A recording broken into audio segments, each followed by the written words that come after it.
Hello दोस्तों, आज बुलबुल आपको सुनाएगी ऐसे बच्चों की कहानी जो अपने माँ बाप से किसी तरह छुटकारा पाना चाहते हैं। तो let's talk about the Willoughbys. So basically इस परिवार में 6 मेंबर्स होते हैं, father and mother, Walter and Helga Willoughby. ये पेरेंट्स ऐसे पेरेंट्स होते हैं जिनकी आपस में ही प्यार मोहब्बत खत्म ही नहीं हो पा रही है। पूरी मूवी में इस कपल को जितना भी स्क्रीन टाइम दिया गया है उसमें मोस्ट ऑफ द टाइम ये एक ही पोज में दिखता है और वो है इसी तरह गुलू गुलू करते करते इन्हें हो जाते हैं 4 बच्चे, Tim Willoughby the brother, Jane Willoughby the sister and 2 brothers who are twin, Barnaby A Willoughby and Barnaby B Willoughby.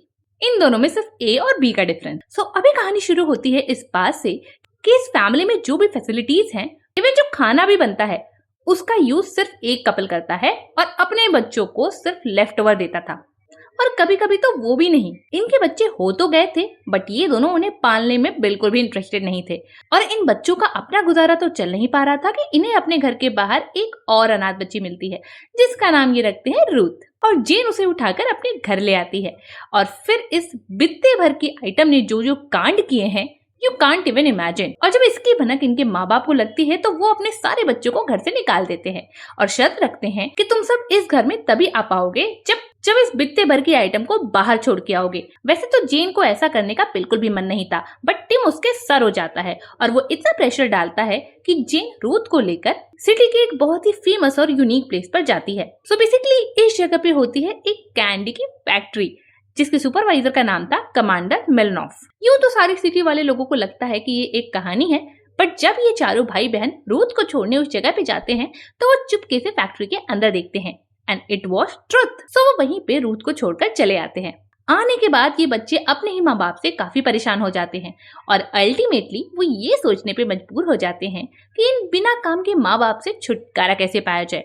लेकिन तभी टिम और जेन को एक दिन एक ट्रैवल एजेंसी का एक एड दिखता है जिसमें वो एजेंसी एक एडवेंचरस टूर ऑफर कर रही थी और उस एडवेंचर में काफी जानलेवा पार्ट्स भी थे, जैसे भालू से भरे जंगलों में घूमना, बर्फीली पहाड़ियों पे चढ़ना, सो एंड सो। उस टाइम वो उस ट्रैवल एजेंसी का ब्रोशर ले जाकर चुपके से अपने माँ बाप के सामने रख देते हैं और वो ब्रोशर पढ़ने के बाद वॉल्टर पागल ही हो जाता है और जब उसने अपनी बीवी को बताया तो वो भी बौरा जाती है और वो दोनों डिसाइड करते हैं कि वो दोनों इस ट्रिप पे जरूर जाएंगे।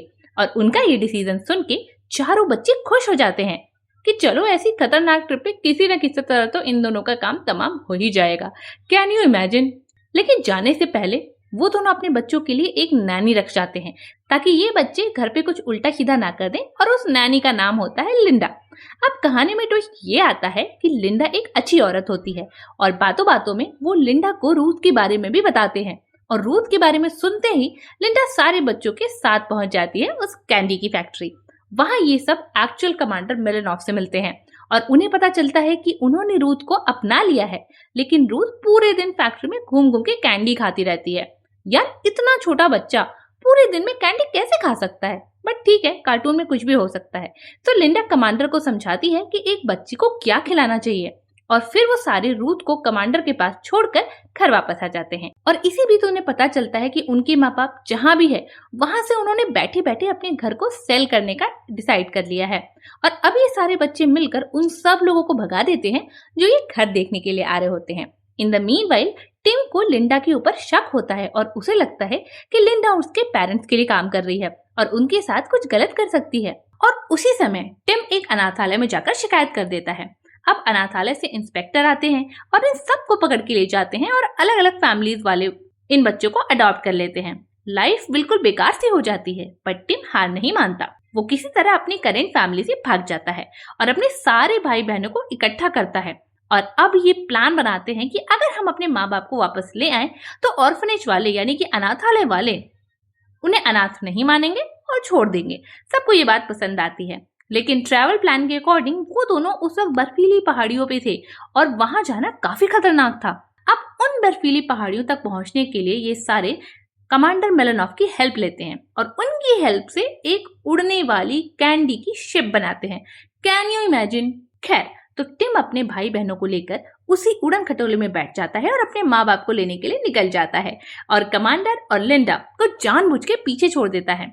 जब वो इस खटोले में ट्रैवल कर रहे होते हैं उसके धुएं से पूरे आसमान में रेनबो बन जाता है। तो अब जब वो अपने पेरेंट्स के पास पहुंचते हैं तो उनके माँ बाप उसी सेम पोज में फ्रीज हो चुके थे। ये सारे बच्चे मिलकर उन्हें वापस अलाइव करने की कोशिश करते हैं, बट तुम ये देखो कि ठीक होते ही ये दोनों अपने बच्चों को छोड़कर उस उड़ती हुई शिप में जाके बैठ जाते हैं और इन्हें पीछे छोड़ देते हैं। बट अब उन दोनों को वो शिप उड़ाने तो आता नहीं था, वो दोनों एक जगह जाके लुढ़क जाते हैं और ये सारे के सारे बच्चे यहाँ पे फंस जाते हैं। अब नेक्स्ट स्टेप में ट्रैवल करते वक्त उस शिप से जो रेनबो बना था उसे फॉलो करते करते लिंडा और कमांडर इन्हें लेने पहाड़ों तक चले आते हैं और अब ये सारे मिलकर ये डिसाइड करते हैं कि ये सब एक साथ परिवार जैसे रहेंगे और ये मिलकर बनाते हैं एक ऐसी फैमिली जो ये सारे चाहते थे और डिजर्व भी करते थे। ऐसी ही हैप्पी एंडिंग होती है इस मूवी की। तो अब आप बताना कि आपने ये मूवी देखी है या नहीं, और ऐसे ही इंटरेस्टिंग अजब गजब सी कहानियां सुनते रहने के लिए मेरे चैनल को सब्सक्राइब करना बिल्कुल ना भूलिएगा। चलिए मिलते हैं अगली वीडियो में अगले फ्राइडे को। Thank you.